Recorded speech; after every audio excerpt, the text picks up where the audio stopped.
Hello and welcome to Separated by Water. After another weekend's football, we find that Forest are safe. Spurs are still in the relegation battle. And join me today is Colin, Tottenham Hotspur season ticket holder. Colin, how are you? Suffering, I think, really, it's a white knuckle ride, and typical Spurs were being taken right to the end, right to the end. So Yeah, that's all I yeah, can say. yeah. Well, It could only be Spurs. yeah. We will get into it. I have to, as it's a 50-50 podcast, Forest and Spurs. I do take pleasure in the fact that we're safe now. I also recognise the dilemma you're going through, or the distress you're going through. Somebody asked me the other day what it's like whenever your team is it that worrying, and I said, yeah, it is that worrying because it's what we're invested in. It's what we're doing here in this podcast, and I'm invested in it, and I can understand that you must be in turmoil because I've been there many times, so I know probably more. Um, Better than you do what it feels like to be in this situation. But let's get into it, Colin. Yeah. 17th, 18th. Talk me through the game against Leeds the other night. I thought you had done enough. There was penalty claims. Talk me through it from your point of view. Well, to summarise, because obviously there's millions of words written about this. To summarise, to me, I think it was all that was good and bad about Tottenham at the minute. In terms of how we've analysed over the last lot of weeks in the podcast, I think they did show fight, and I think they showed commitment. And I liked that. And I think even some of the lesser players were really having a go. But the old feelings were there. Feeling number one to me was the over celebration of the goal. I don't get that. That tells me as if they thought, oh, that's it, solved now. And if you wanted to annoy Leeds, poke the bear, so to speak, that's all you had to do. You thought it was Lord Mayor's show. And they did that against Brighton as well. And I said, that will come back to haunt them. Feeling number two was, all I can call it is, I don't know what's between their brains, what's between their ears. Trying an overhead kick like that at the edge of the area defies logic or sense or coaching or anything that the rest of the human race call, reasonable. And you could say technically the referee did not give a penalty initially and was brought back to it. I say that's a different argument. For me, my point was, what the hell were you doing?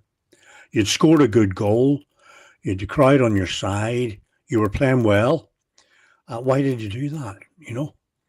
I thought Leeds were able to cut through us worryingly. A few key times. Now, at one stage, the corner count was 10 for Spurs and 1 to Leeds. It's hard to see that in the balance of play, to be honest. Real dangerous balance of play. I don't mean in the middle third, kicking it about to each other. I mean really incisive play. And I think we're a wee bit anonymous up front, really, in my own opinion. Rodon nearly scored. Kinski just got it before it went over the line. And that was a worrying thing for me. With 103 minutes to get a second goal, and it looked really as if it was never coming, the penalty shout. When I first saw it, I said, no, that's not a penalty. Get up. I hate that kind of thing, be it my own team or anyone else. But when I saw it from the other angle, from two other angles, when I saw it actually from behind the net, I actually thought, but that is a penalty. But I knew it wouldn't be given. I just knew. So, we've done nothing to help ourselves, frankly. The old Tottenham Hotspur Stadium curse kicks in again. Leeds played like they were at home. And I hope they do that against West Ham. There's a lot of talk about Aston Villa. When you look at the social media at the minute, everyone seems to want Spurs to go down. They want Newcastle to lie down and Leeds like. Well, Leeds fans, first of all, you really don't want them talking like that because Don Revie wasn't that long ago. Corruption wasn't that many years ago. So I was saying, stop talking like that. Second one is every team plays the best of their ability, and we see what happens. I think it was an opportunity missed. I think it was an opportunity missed by Spurs, but I'm not sure they had the talent to exploit that opportunity. That's what's saddest. Do you know, whenever they celebrated, it took me back to last year whenever the Man United players went and sat in the advertising hoardings. Instead of getting on with it, because they hadn't fixed anything permanently, they'd scored a bloody goal and that was it. And the time to celebrate is at the full-time whistle after everything's done. We have a comment in there from GS Collects. That's Gareth. Gareth was at the game the other night. Please look in our shorts, you'll see that he sent us a vlog. He said in the plus 2 weeks to go and is still taking with be 2 points ahead of West Ham with two defeats when playing well, and us 4 points. We'll look at that in a wee while, and I want to go through the players, and I hope you stay with us, Gareth, because I want to put up players and who you would get rid of and who you would keep, and we'll go into that in great depth. Colin, let's just look at there's the 2 games to come. Yeah. We always look at the Chelsea game with dismay. And as Gareth said in the thing, you've only ever beat Chelsea once at their home ground. Yeah, Stamford Bridge. Yeah. Was that 18? Was that you've done it? Was it 20? Yeah, once. It was an Ericsson beauty, an equaliser just before halftime, and 2 Dele Alli in the days when I remember it. But let's look at these games. So I will put up a thing that's quite scary later on in a minute. The points difference and what could go wrong or what's. You're 2 points ahead. If you take it that Chelsea do beat you and you have to beat Everton, that means that they, if they draw their 2 games, they're beat. There's so many connotations. How do you see it going? And I'm hoping you're not just going to defend it, but sort of put it up as a self-protection mechanism. That if you say you're going down just to protect yourself. No. I mean, inevitably if it happens. There's 2 ways of looking at it. 2 ways, and each is valid.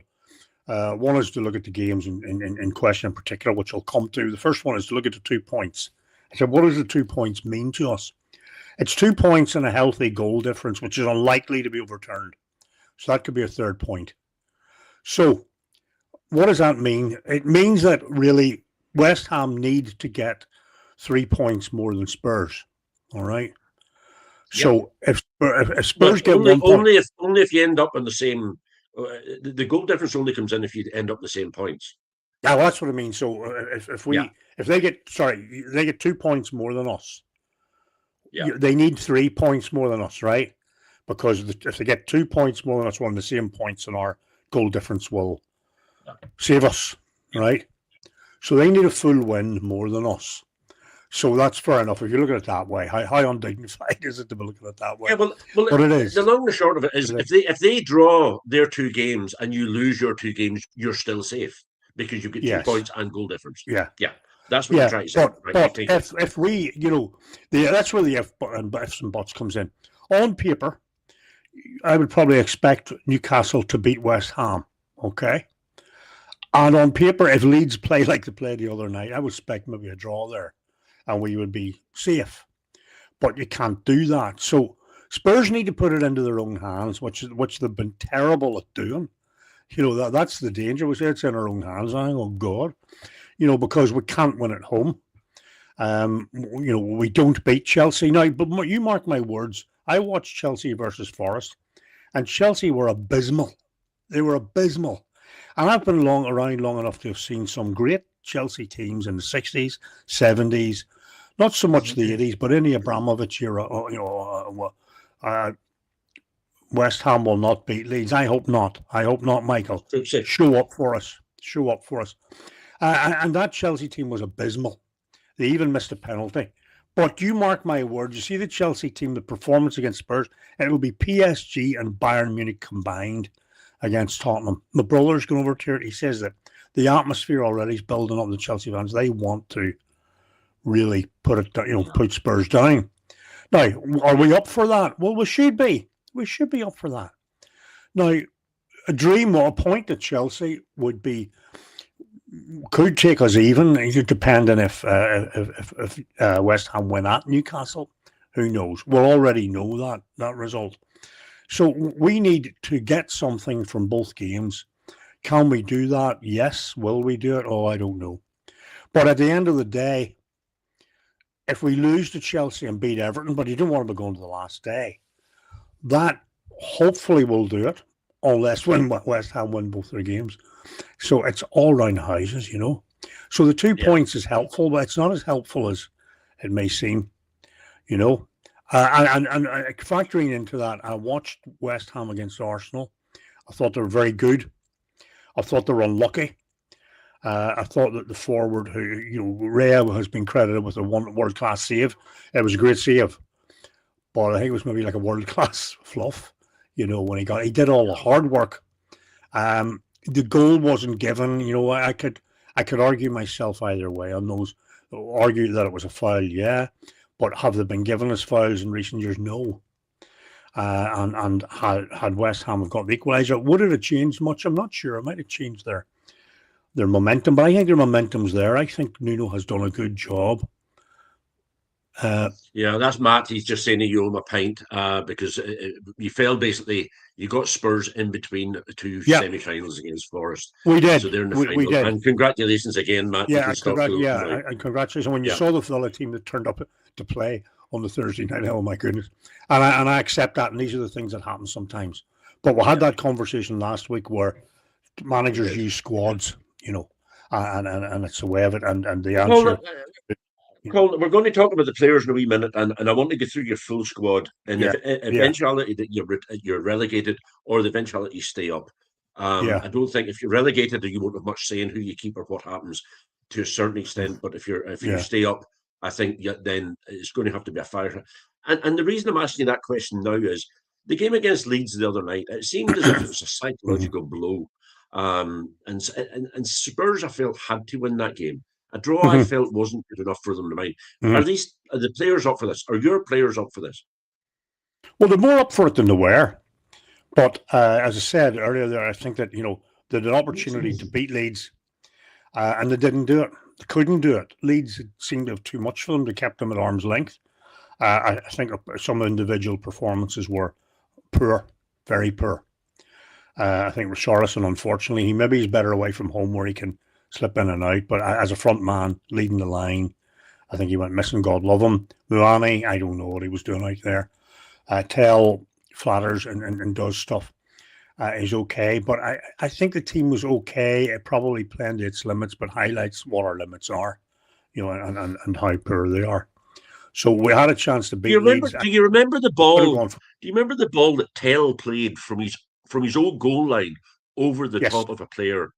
My heart stopped for you. Nearly onto the Leeds player's head. Well, you see, that's a schoolboy error.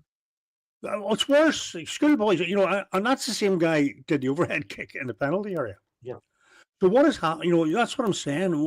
How on earth can top professional players have so little, sweetie mice between your ears that to think that he actually held off the Leeds player to put that cross in?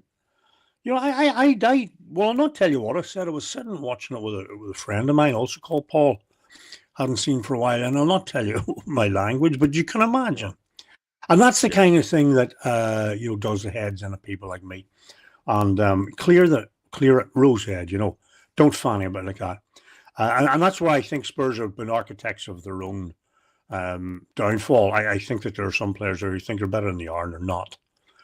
But Paul, if I could say that. You asked me earlier on, did I think it would get this bad? Short answer was probably no. Who could have? The longer answer probably is it possibly. And I just thought I'd say a few words about Spurs in terms of the ownership, because I'm not sure everyone quite. I don't mean they're stupid; they don't understand it, but probably is aware of certain ownership models that are in Premiership and other clubs. I mean. Spurs went. I think they were an ordinary club, owned by a family, the Whale Group, and so on and so forth for years. Then in the early 80s, when they were building the new stand and refinanced the building of the team for Keith Birkinshaw with Garth Crooks and Archibald and John Lacey, a number of others come in with very good players. They were in a bit of trouble, and they sold them. The club was sold to two lifelong fans, Irving Scholar and Paul Bobrov, and they had great plans. They were going to kill dead things. They put Spurs on the stock market. So Spurs went on the stock market since the 80s. About 3.8 million shares were sold at that time, which was a big number, and it seemed to be a great success. However, common wisdom is hindsight, if you want to call it, is that probably Scholar had overextended himself, and things didn't go quite as he wanted. Colin? Can that be reversed in an ownership model like Forest, like one man buying the company or buying the Well, club? you see, can that be reversed? Well, it could be in a way. I mean, I'm not sure how the legal, how you revoke shares. What you probably do is, I think what happened then was, just to say, that they sold out to Alan Sugar, who was there for quite a long time. He and Terry Venables, they fell out. Sugar, I think, to be fair, with hindsight, I wasn't happy with what he was doing at the time, because we weren't winning the games and we weren't winning trophies. Probably realised that it was bigger than he was.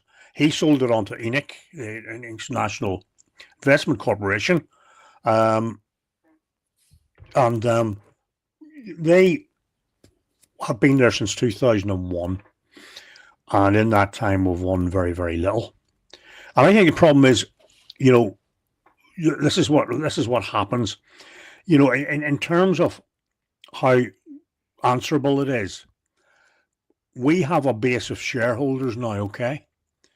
Yeah. Big shareholders, like Levy himself, others we've had some talk to us in the past, and we have fans, and the problem is, the situation is basically that if you have a whole series of shareholders, you're answerable to them as an executive company, and you're answerable to them by how much dividend you make them, how much profit you make them, and so on and so forth.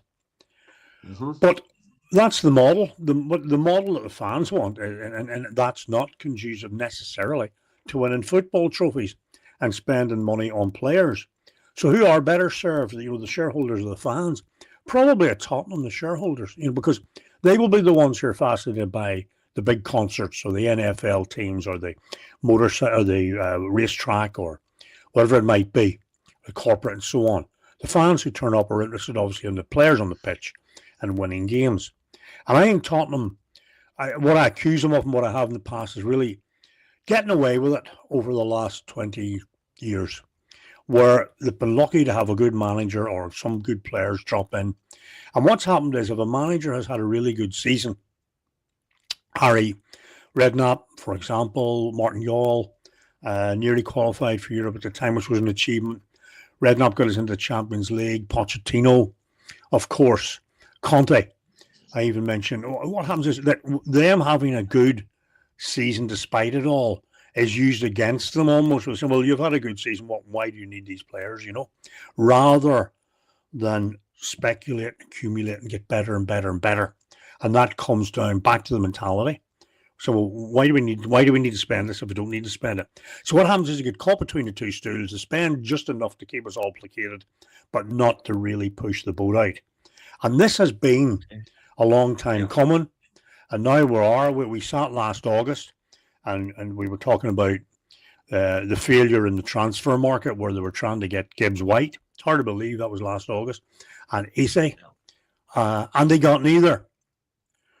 Then they brought in a couple of other players, but the whole sense was this is. Well, he came in January. It was Xavi Simons come in, but God help him, he was seen as a replacement for somebody they really wanted. The whole transfer approach failed, and clearly failed.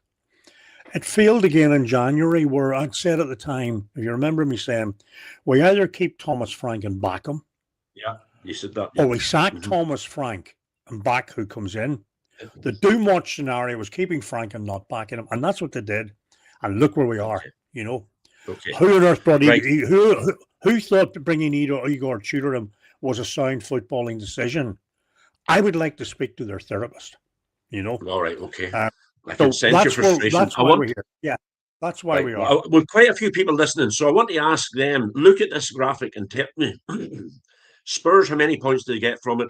West Ham, how many points do they get from it? Colin, Newcastle, West Ham are building a bit of momentum now, and their tails must be up a wee bit. Yeah. If they get something from if they get something at Newcastle and you do get beat by Chelsea, suddenly the final day becomes an absolute nightmare for you. Surely. Yeah, it is. No, we And I should want be at those. I home. want anybody listening to us jump on the comment section and tell me how you see this panning out in these games. Um, I Well, just I don't could say, know. first of all, I think Chelsea will beat Spurs and Spurs will draw with Everton. They'll get 1 point, right? Right. They'll get 1 point. Now we're So getting down to nitty gritty. that'll take them 3 points plus goal difference above West Ham. Yep. So if West Ham get 4 points, i.e. a draw at Newcastle, and beat Leeds, which is well within their gift, we are down. Yeah. Well, you heard Michael there. He reckon there's Darren Brennan's. That's his. He reckons Spurs 2 point, West Ham 4 points. That means you're still okay with the goal difference. Yes, it Darren, I does. don't know who you Thank you, support. Darren. Thank you, Darren. I don't know who you Thank you, support, Darren. Darren. I assume you're probably a Spurs man holding on for grim death. Well, I remember a number of years ago, Mourinho took Spurs. It was actually Joe Rodon. There's a different point of view, but a different person, but the exact same point of view. Spurs 4 point, West Ham 2 points. Spurs Well, stay I'll take up. I'll take any of those things. I'm assuming you're if you were going to beat Everton, we're safe. That's fine. I tell you how I see it going. I see you getting 2 points from the two games. I see a draw against Chelsea and a draw against Everton. Okay. How West Ham do, I do not know. But I think that West Ham can beat Newcastle in their current state. And Leeds, having watched them the other night, I think there's maybe a draw there. So I'm saying 4 points for them and 2 points for you, which still keeps you up because you're on the it does. It does. But the worrying thing in that is that we need to do something for ourselves, and we haven't been very good at that. Now people go, "Oh, recent form, 2 wins and 2 draws," and I said, "Yeah, okay, I accept that." But still, when I look at it, they couldn't close the deal against Brighton, and they couldn't get a winner in 103 minutes against Leeds. Yeah, in fact, they nearly lost. It was a world-class save by Kinski, who got them the point. Superb goal, superb save. Very, very. And people say it was a reaction. Yeah, it was. Of course, it was. But you need to be there to make the reaction. Plus, what a strong arm! What a strong arm and wrist to deflect that ball up at the crossbar. So credit where credit's due. I think that wee fella has come in big. He's probably 6'5", but you know what I mean. The young lads come in. He had a decent start. Then he had a nightmare at Atletico, propounded by the manager. Now, I suppose what we'll do after 17 minutes when you're losing like that, I know maybe he took him off to protect him from further punishment, as you'd say in boxing. I can understand all that. Regardless of the rights and wrongs, there was a lot of that going through his head, and he has come back and played a blinder. I salute you, young man. Well played, thank you. And you've been one of the few shining lights in this. I can't think of many others, to be honest with you. We're going to go into the squad now, Colin. A small distraction for you to get away from the points. And Darren says West Ham goal difference is their Achilles heel. And I think that is what it's going to come down to on the last day. And I'm just glad that we're not in it, because Bournemouth on the last day would have been a killer for me. I think the only thing that goes for your nerves is that Chelsea seems to be, and I didn't realise that till this year, they seem to be your Achilles heel. And if you'd had them in the last day needing a win, it would have been absolutely horrendous. But so let's go through your squad, Colin. But before we do that, I want to ask people listening to us. We're going to talk about the Southampton spying thing as a final subject. I want to know what people think. We won't put up your comments right now, but I want to know, what do you think should happen to Southampton? They've more or less admitted that they did do this spying, and I would like to know what they think should happen. So we'll finish up with that today.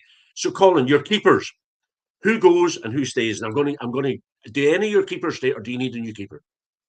We need a new keeper, but I think Vicario will go and Brandon Austin will go. So Kinski will stay. Yeah, to fight it out. Perfect. Okay. So then we'll move out. We'll move out there, and we'll go to your. We'll go to your midfielders. I think I have your I think have your defenders somewhere. Well, Who look, goes there? Who stays? Who goes? I'll pick the ones. I think the ones maybe easier to say who stays. It depends on Yes, Kulusevski. because I've started with that. Yeah, well, the thing is, suppose you say, well, are we up or are we down? But it's in an ideal world who I think should stay. Kulusevski, Siemens, Madison, Bentancur. I think the ones who will, I would like to see Bergvall and Gray stay. I think the ones at the bottom four will go. And I think also, depending on which division we're in, I think Siemens and Kulusevski might agitate to get away also. I think Madison, Bentancur, and Sarr I like potentially. I don't know why he's not on. Polina would probably do well for us in either division. I think it'd be hard for Gallagher to get out of his contract as he's just signed it. Bergvall and Archie Gray, to me, could be the future in whichever division we're in. And if we're in the championship, it may be guys like that who have a lot of running in them who might just get us back up again. And unfortunately, that's the way I've looked. Basuma, I'm very disappointed in. I really liked when he came to us. His first season was a non-runner. When he came in under Ange, I liked him in the midfield with Sarr and Madison. Really liked him at the start of that season. Yeah. But whatever's, again, between his ears, I don't know. He seems to want to blow his head off metaphorically rather than apply himself to football. And I always think that's a pity, Okay, what I would say there and comment on Archie Gray, I'd take him at Forest all day long, really would. I think he's a tremendous little player. He shows more spirit than anybody else in your team, I think, at the moment. Yeah, yeah. Let's look at your strikers. Sorry, that's the midfielders again. My apologies. The strikers. There we go. Right. Well, could you fit them all into a taxi or a people carrier? Do you know what, Colin? They talked about this the other day on the radio, and I couldn't agree more. I would be playing Richarlison all day long, but he needs to be talked to. He needs to be calmed down a bit. But there's chaos. He's chaos all around him, as what they said in the radio, and I agree. But he's the only man I can continually see he's scoring goals. And when I show you your outstanding players at the end of the year, he is the man that is. If you're in trouble, but you've been a hell of a lot worse position if it wasn't for him. Yeah, no, I accept that, and he means Brazil international. You would like them all gone? Oh no, Solanke played for seasons on end, as Gareth had said a couple of weeks ago, and he comes to Spurs to get injured. Colin Mamouani, who thinks he's for PSG, I don't know. He's one of those guys, who seems to have his own ball, wanders all around the pitch aimlessly. He does my head in. Tell, I think, needs coached. I know he's young, but he needs to understand that there's a team out there with him, Odegaard, hard to know, in and out, injuries. Wilson, I can't really talk about. Kudus, I don't know, we needed him and he's gone missing. I think that half of them, at least, will be away. The ones who stand, probably Kudus, Solanke, Odegaard. I think you question me. Say I think if they go down, Milani will be away. Tell will want to get away, and Richarlison will go. Yeah, he might. You sell Romero? Do you want Romero gone? Do you? I think Romero will go. I think Romero. I'm not I've watched him over the last few years. Not even in the recent malaise. And I watched there's a couple of gentlemen who sit one or two behind me, two of them sit behind me at Tottenham, and they don't like him at all. And what they said was, watch how he wanders forward, puts his foot in the ball, and slows the whole move down. Yeah, and I couldn't unsee that every time that happened. They don't go. I looked around at him. Yeah, plus I know sometimes people see things you don't. Yeah, I know what you mean. Yeah, when you're at the ground, there's Richarlison 10 goals. Fair enough. Richarlison 10 goals. Xavi Simons 5 assists. Yeah. I don't know if Romero. You look at that 12 cards. I don't know many of them are red. And then Van der Ven, who has played the most minutes for you. I think also to say about Romero is that he also contrived, to get himself. He's injured, so in terms of effectiveness on the pitch, versus Van den Ven just below the caption just below, you see a difference. You you can be the best player in the world, but if you're not on the pitch, I know he wants to back up the Leeds. Stranger things have happened. If you're not on the pitch, it's like the old Rolls Royce in the garage.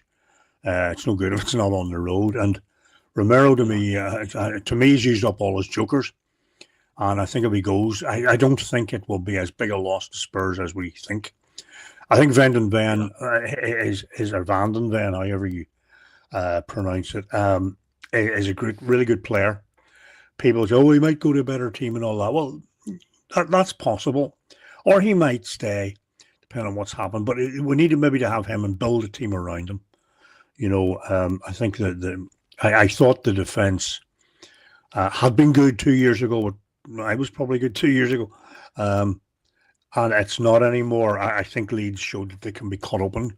Now, defence starts at the front. And we were a little bit easy to deal with the other night. But I think there's so much work to do. It's unbelievable, And you don't know what work you're doing. Is it to try to get us out of the Championship or to try for this never to happen again?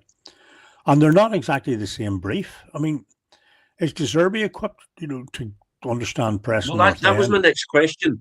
If you stay up, does Zebedee stay?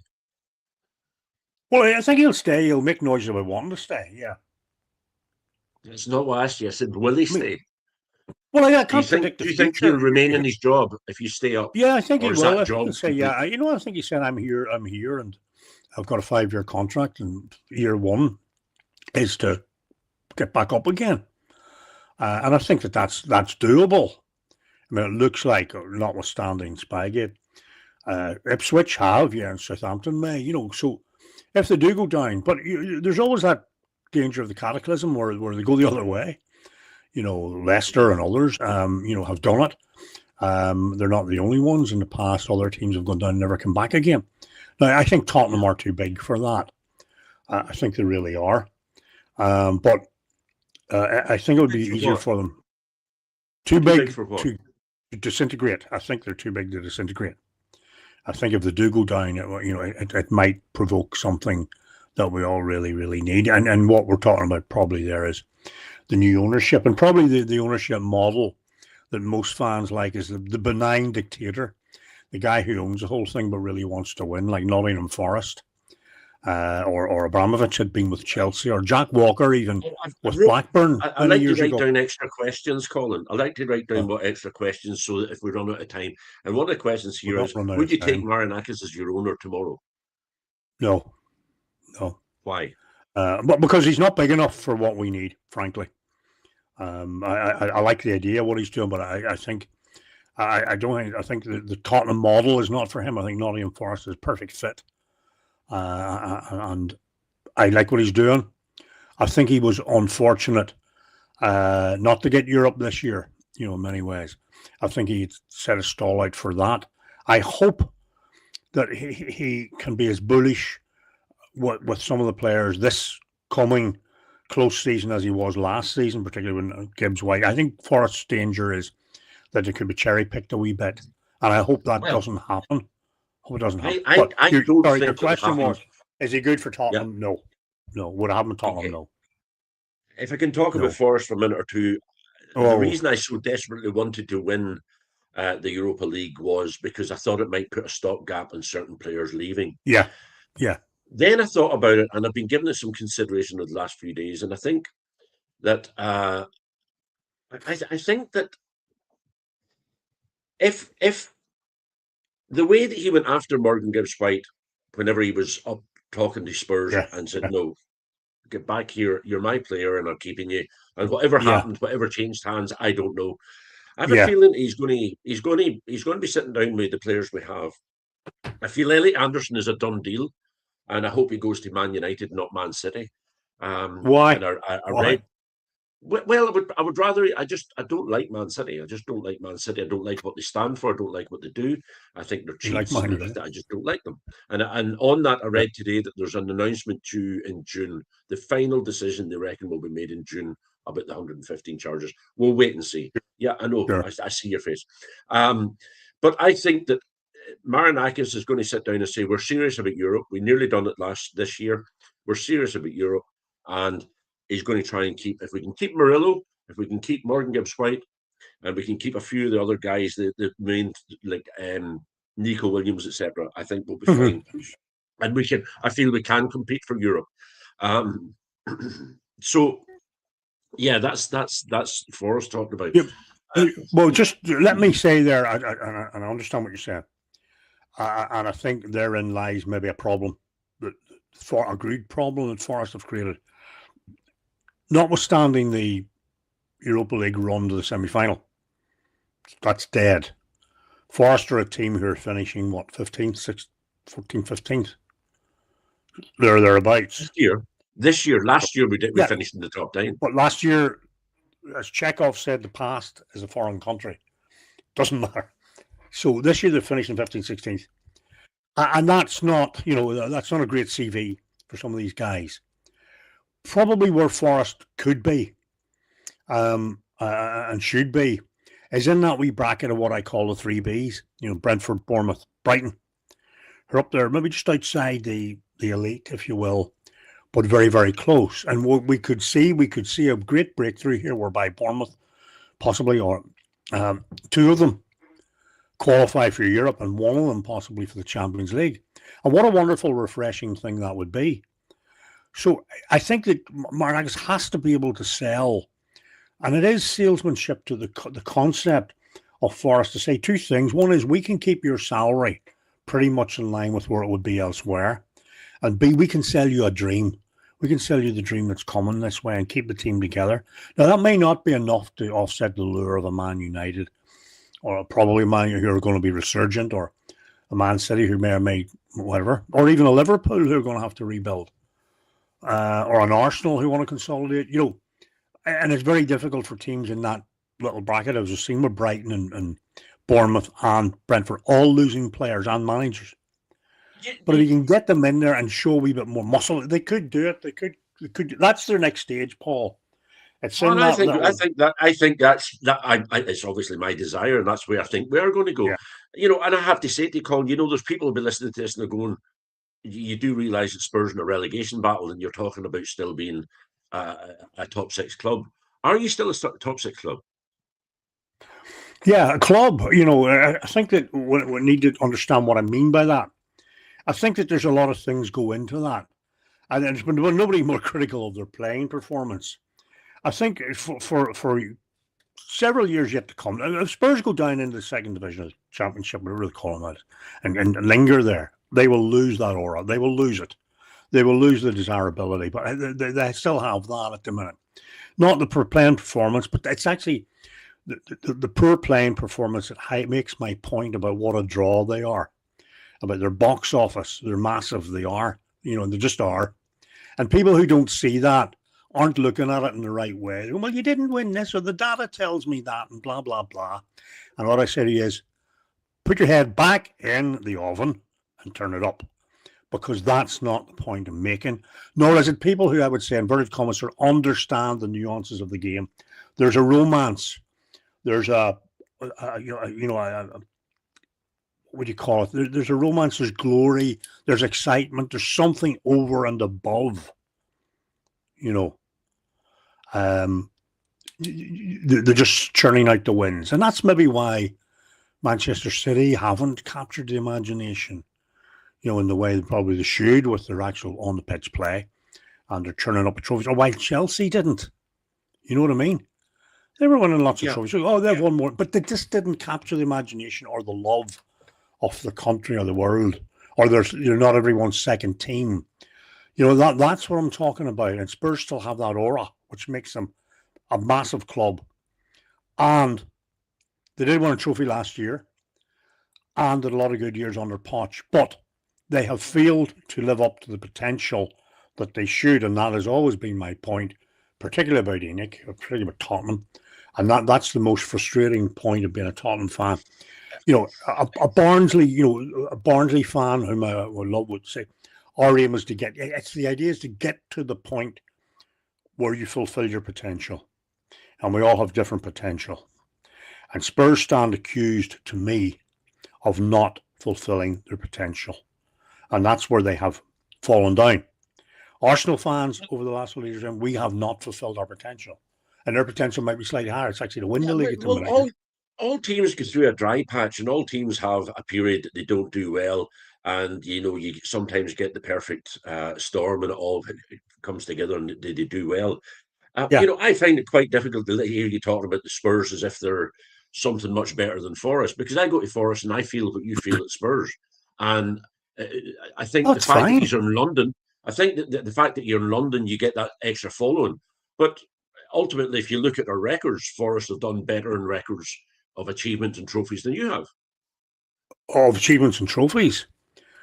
Yeah. Well, I'm not sure. Ultimate It trophies. depends how you look What's at the it. ultimate Depends trophy? how- European Cup. The European Yeah, Cup's the ultimate trophy. that's right. Yeah, and that's right. And you could say, well, okay, I accept that. And what you could say is, well, how many matches did they have to win to do that? And great feat. I'm not knocking that down. But what The I'm same saying is the that same amount of matches you had to win. The same well, amount of look, matches you had to win at the same years.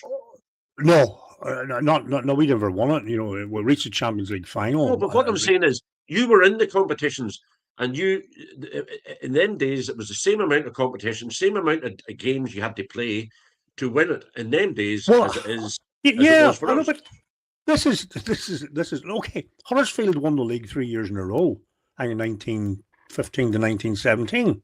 Yeah, yeah. So what? Now that's unfortunate. They could not maintain. Arsenal destroyed them as well, by the way they tried to do with Spurs because they took their manager and everything else. I look, if you think that Nottingham Forest are a bigger team or a bigger club than Spurs, good luck. I've No, no I didn't issue say with that. that.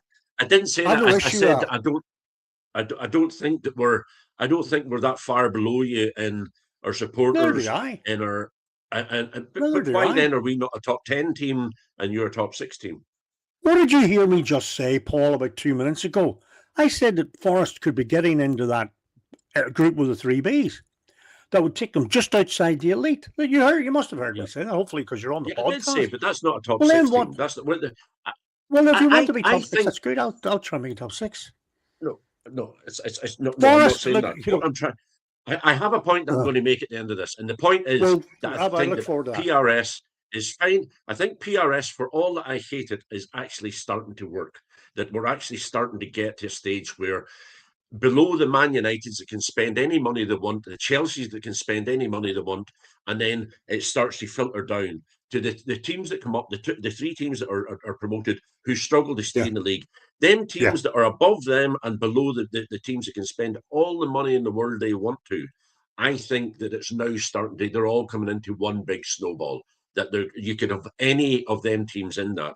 And I feel that Spurs are part of that as well now. I feel that you've got the big earners, and I know you earn massive money, and I know Yeah. you knock your stadium that you're not interested in Beyonce coming to play, but Beyonce, you're out of season days. If you're relegated, could be the reason that you come back up again. But the money that you earn from them concerts and functions and venues and stuff like there that you be able to use your venue for. So Mm-hmm. what I'm trying to say is, I think that I think the day of the top 6, the big 6 that they talk about, I think it's over.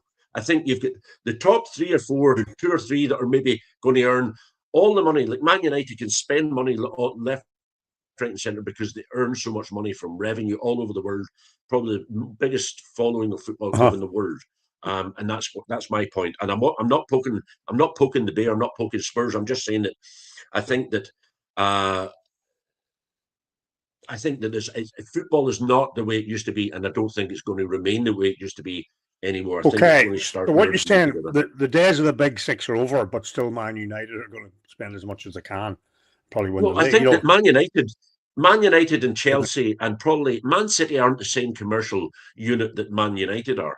Man United are a commercial unit out on their own. They can But Paul, that's what I spend was saying money. about the glorious Spurs. I was saying about Man City and Chelsea didn't attract the same romance. So you're arguing the same point. That's what I said. Yeah, There is a big 6, whether we like it or not, or big whatever 4, 5, 3, 2, 1. There's probably a big 2 at the minute in terms of the top of the table. United could be resurgent and come back in if they're well managed and really want to do it. I think that what I would love is a level playing field where all the teams had only the same amount of money to spend, and it was how they managed it. That would be wonderful. Unfortunately, it's not going to happen. That's why I'll enjoy the days of the 70s and 60s where there was more of a level playing field, and good management and good scouting counted for a lot more, than it does nowadays. But look, I mean, we all love our teams and we all love that. What I'm trying to argue a case is about the philosophy behind my point is that Tottenham's ownership have criminally underachieved on behalf of the team and on behalf of the supporters when they have it all there. And the criminal part of that, and I use the word in inverted commas, is the fact that had they realized and activated the potential we had and actually committed to the players who would win the trophies, the sky would have been the limit. And that's my point. Because how can a team that's so poor, it's at the bottom of the table for the second year in a row, still achieve such a massive support throughout the world, and B, such coverage, at the minute. Just to segue into the next point, and we'll finish up shortly. Yeah. But quite a few people listening, and if you want to jump in the comments, please do. Do Spurs need to accept a few years outside Europe and rebuild properly, Colin? Or do they keep on floundering on the way they are? No, as a supporter, do you accept you need to just forget about Europe for a few years and rebuild and get yourself re-established as a top? Well, if that's what it takes, yes. If that's what it takes, yes. I think we need I think there needs to be whoever the owners are, there needs to be a genuine commitment to them, to the football team. What does that mean? It need to be statements that highlight that can't be picked through and made to be nonsense. A massive cash injection in the team and in players, and a strategic direction which tells us where we want to go. And that could be what you're saying about Europe or winning the league or whatever. Levy came out last. Well, I want to win the league and I want to win the Champions League. And say, yeah, well, you're not going. You've had 20 years not to do that. Yeah. And so that's nonsense, and that's what I mean. Patent nonsense. What I'm trying to say is that come out and say the words, but mean them, so that people like me and more intelligent people can sit and dissect and say, okay, this means business. We're going here. We're going to do it. And what happens is proof of the pudding is on the pitch. Proof of the pudding is on the pitch. And we lost two of the best forwards God ever created, probably Harry Kane and Son. And look what we're left with. And no offense to any of these guys, because I'm sure in many ways they're doing their best. But when you look at it, and that's what we got ourselves into this mess. So what I'm prepared to accept a few years, yes, to go in the right direction, but it has to be that we're going in the right direction. Bring him back, because I haven't finished giving off about him. We'll have to. What? I would accept that. Be careful what you wish for. I know anyone who says bring back Levy, he's winding up. Obviously, anyone who knows it wouldn't want Levy back or any of these clowns anywhere near. I actually know that he's an Arsenal supporter. The guy that said that a minute ago. Yeah, that's why he wants it. He's big enough to eat Real Madrid. That's what he means. He's big enough to have them with chips. I think you can do that. Anyway, right, we'll finish up one thing. I just want briefly, because this really spiked my interest today. Southampton, the Spygate. What should happen to them, Colin? Okay. Should they be allowed to go into the playoffs? Should it be monetary? Should it be monetary? Should they be disqualified from getting into the playoffs? And I'd love to hear the comments on this. What should happen? Because if what they've been alleged to do, it's cheating. What were they alleged to do? Just clarify for me. They had a guy in the bushes filming them, streaming information over to Southampton, allegedly, that they were actually. And whenever somebody approached him, he ran away and deleted the footage and get rid of it all. That was similar to what Bielsa was doing for Leeds. Leeds fans, he wanted to lie down against West Ham. The Don Revie Bielsa time, get up there and play. I don't know. I really don't know. I'm sort of laughing about that, really, more than anything else. Maybe it's no laughing matter. I don't know. The idea of somebody in the bushes, filming you conjures up Benny Hill style stuff. There is a point that it's not a fenced off area. It's not closed in. It's apparently it's an open area. You can walk up and look and watch them things. So then, really, what's the problem? Exactly. See, that's the other side of it. But if they're filming for the benefit, if Southampton said, "Go over there, get me footage of what they're doing, so that I can get the upper hand on them last night in the game," then I think that's cheating, and I think they should be disqualified. I think they should be fucked out. But how's it cheating to walk through the open air? You know, if they're practicing in open air or open ground, whatever it is, well, they can't really stop anyone coming along and watching it and filming if they want. I'm not sure what the Well, it is laws are. against the rules. It is against the rules to send somebody to film Is it? and gain an advantage. Yes, it is. It's in the rule book. Well, that's different. You can't gain an advantage by sending somebody to watch them training and get their basics. And Southampton have admitted this. I believe they've admitted it. Well, they're very foolish. They've thrown their hands up to it. I don't know what the penalty should be. I would be loath. I watched the game last night, and it was a war of attrition. Basically, both sides were knackered. Neither of them showed masses of skill or talent, and I don't blame them for that. You know, they were coming to an end of the season. I felt sorry for Middlesbrough when the second goal went in. I think the defender was out on his feet, and the goalkeeper had just, expected him to clear it. I hate teams lose on penalty kicks or on poor, goals like that. Having said that, I have quite a warm spot for Southampton. I quite like them as a club. I think I would be very disappointed if they now, and I don't think they will be able to, if they interfered with that result and the outcome. I know they've talked about two things. One is, if they do punish Southampton, does it mean that Middlesbrough go through to the final, or that Hull City simply go up? I think that's what they're saying. And they open all these things up. But the thing is, they're not going to do away with the final because there's too much money to be made in the playoff exactly. final. And it's scheduled. Everything's scheduled. Yeah. So they can't, and they won't do that. So what will happen is, like you're still waiting for this Manchester City thing, there'll probably be a fine or a slap wrist or whatever it may be. And in the end of it all, I don't know. I'm not sure. If you were really that wary of having yourself filmed or very worried about having yourself, do what the American, practice in secret. Their playbooks are like top secret and all that kind of thing. Yeah. A lot more depends on that. So I don't see this as, personally, don't. And if it happens, somebody had been filming Spurs, God love them. Filming Spurs to try and get the fight. I just say, God love you. All right, mate. Thanks very much. There's a few good things on Netflix you could be watching instead. Yeah. Okay, we've had enough. My goodness, we've a good few people watching us all day. If you know somebody who might be interested in us, please tell them about us. Get us on. Try and just ask somebody, your friends, to subscribe and like the channel, and see if we can get up over 200 subscribers and move that up slowly. Colin, thank you very much. Anything you want to add before you go? Just say if Spurs do manage to stay up, maybe we'll have our final podcast of the season. Maybe we'll share a glass of champagne as well, and let our guard down a bit. 7 managers between us in the season, 2 of us in the relegation battle. We're finally out of it, thank God. It's been a tumultuous season, to say the least, and I for one am glad it's over. I just hope we can. It reminds me. I hope you can as well. Reminds me of that Arnold Schwarzenegger was on the Graham Norton show, and he was being introduced to Dame Judi Dench, and she comes on laughing, Dame Judi, 8 Oscar nominations between us. And she's going, and starts laughing. The 8 Oscar nominations were hers, none to him.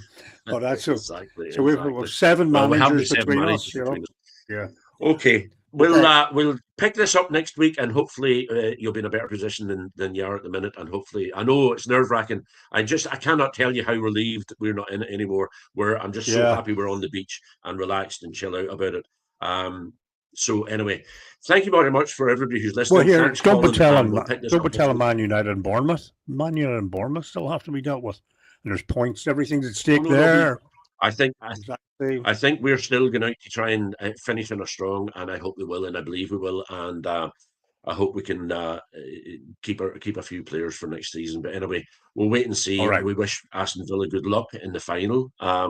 Wish I was travelling out. Yeah. Matt had no hesitation to send me a copy of his tickets and his travel plans just to rub it in one more time. But anyway, thank you very much, Colin. We'll chat next week, and thanks very much. Cheers. Enjoyed the chat. You Reds.